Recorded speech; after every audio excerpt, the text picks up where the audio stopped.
Hello Pokemon fans, Straspy here. Today we're going to be talking about where Yungoos came from. Now, Yungoos is actually a very unique Pokemon in the fact that we don't actually know where it came from. And while theories do exist to explain this, all of them appear to be too shallow, and as a consequence, unconvincing. Today we will be defending my hypothesis that the Yungoos and Goomshos family are akin to Alolan, Zigzagoon, and Linoone. So strap yourselves in for the first episode of Pokemon Biology, as we tackle Insular Gigantism, Dwarfism, and just insular evolution as a whole, while seeing how it applies to the Alolan forms and then seeing how that can apply to Yungo. After narrowing down the field of candidates to only Pokemon that evolve at level 20, I found the Zigzagoon and Linoone family, along with the Patrat and Watchog family. Now, before telling you how I narrowed it down between those two candidates, I need to quickly tell you a little bit about Foster's rule. Foster's rule more or less states that if an animal has a lot of resources available to it, it will get bigger. If it has very few resources available to it,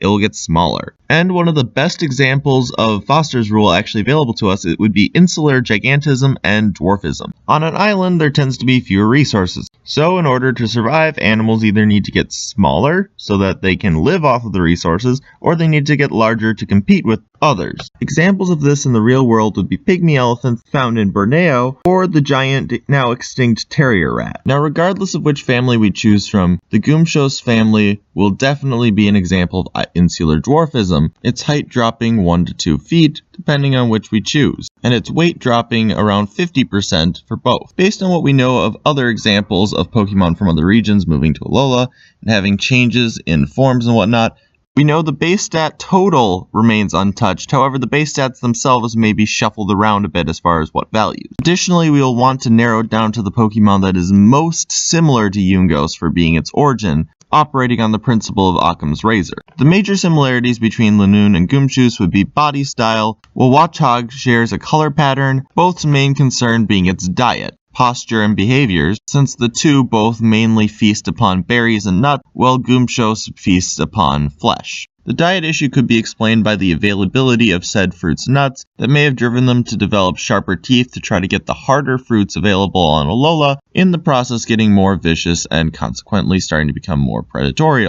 With said height drop and weight drop already explained by its competitive nature, meaning that there was less food available so they had to be smaller, we're going to favor Linoone over the Patrat family here because Linoone's transitions can be explained pretty easily by its color changing to meet its environment better. Speed drop and habit change could be explained as a way to conserve energy. Increased bulk and attack to help it take down prey easier. It's also likely that if the Watchog family was brought to Alola, they would actually find a lot of success in their current form, having good camouflage patterns and being equipped to eat the native fruits with their sharp front tooth, and timid nesting habits making them more equipped for the largely predominant aerial predators of the Alolan Islands. Keep in mind that this theory does not disqualify the possibility of Yungoos having an alternative origin.